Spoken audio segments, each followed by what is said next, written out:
Assalamualaikum warahmatullahi wabarakatuh. Perkenalkan, saya Maifu Fatmala Najara, NPM S1I018034, Ilmu Kelautan, Fakultas Pertanian Universitas Bengkulu. Baik, di video kali ini saya akan menjelaskan sebuah jurnal yang sudah saya review sebelumnya. Adapun judul jurnal ini adalah Perkiraan Kembali Biomasa Ikan Pelagis Afrika Selatan dari Survei Hidroakustik, mengukur efek kekuatan target, pelemahan sinyal, dan saturasi penerima. Aspek selanjutnya ada nama jurnal. Di sana juga dilengkapi dengan volume dan tahun. Jurnal ini nama Jurnal Ilmu Kelautan Afrika, volume 30, nomor 2 dan tahun 2008. Pada jurnal ini, nama jurnal terletak di halaman pertama di pojok kiri. Selanjutnya ada latar belakang. Yang melatar belakangi jurnal ini adalah yang pertama, program survei hidroakustik independen perikanan terdiri dari biomasa spawner musim panas dan musim dingin tahunan dari spesies ikan pelagis komersial yang penting secara komersial lepas pantai Afrika Selatan dimulai pada tahun 1983. Penggunaan survei hidroakustik sebagai metode estimasi biomasa yang populer, langsung dan sinoptik telah meningkat pesat selama 3 dekade. Ketidakpastian metodologis telah menyebabkan metode yang digunakan untuk menyediakan ukuran relatif dari absolut, misalnya VOT 1983. Namun banyak pekerjaan telah diarahkan untuk mengidentifikasi dan mengukur berbagai sumber kesalahan yang terkait dengan teknik pengukuran. Misalnya Forbes dan Naken 1972. Selanjutnya, dari kelimpahan yang diperlukan untuk tetap sebanding dari satu tahun ke tahun berikutnya, menurut Hapton 1996, ini terutama karena kurangnya perkiraan kekuatan target strength untuk spesies ikan pelagis lokal yang diperlukan untuk skala estimasi akustik untuk biomasa.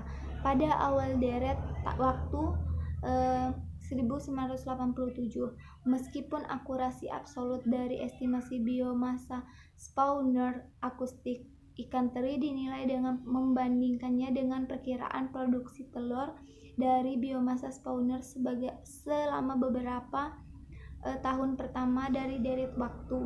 Selanjutnya ada bahan dan metode. Pada tabel di samping adalah diagram alir. Yang pertama, perlu untuk menghitung kepadatan masing-masing spesies untuk beberapa unit integrasi berdasarkan pada regresi target strength yang direvisi yang disediakan oleh Barange et al.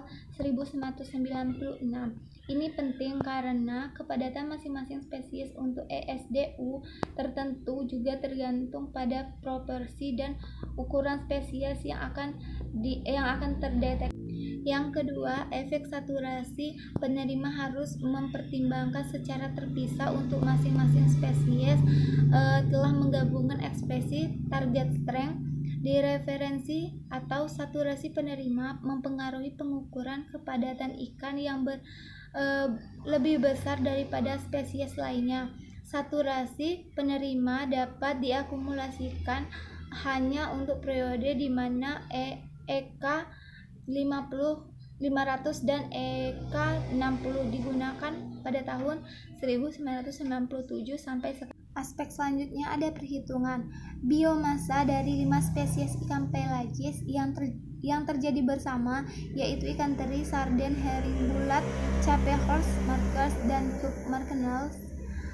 Diperkirakan selama setiap survei. Di masa lalu, ekspresi target strength konstan telah diterapkan untuk semua spesies dan kepadatan area rata-rata, di mana SAI adalah koefisien hambaran area laut. NASC untuk interval I dikaitkan dengan semua ikan pelagis. TSKG adalah target yang dinormalisasi berat kekuatan C. harangus. TL adalah panjang rata-rata atau sentimeter dari ikan. Selanjutnya ada kekuatan dan redaman sinyal.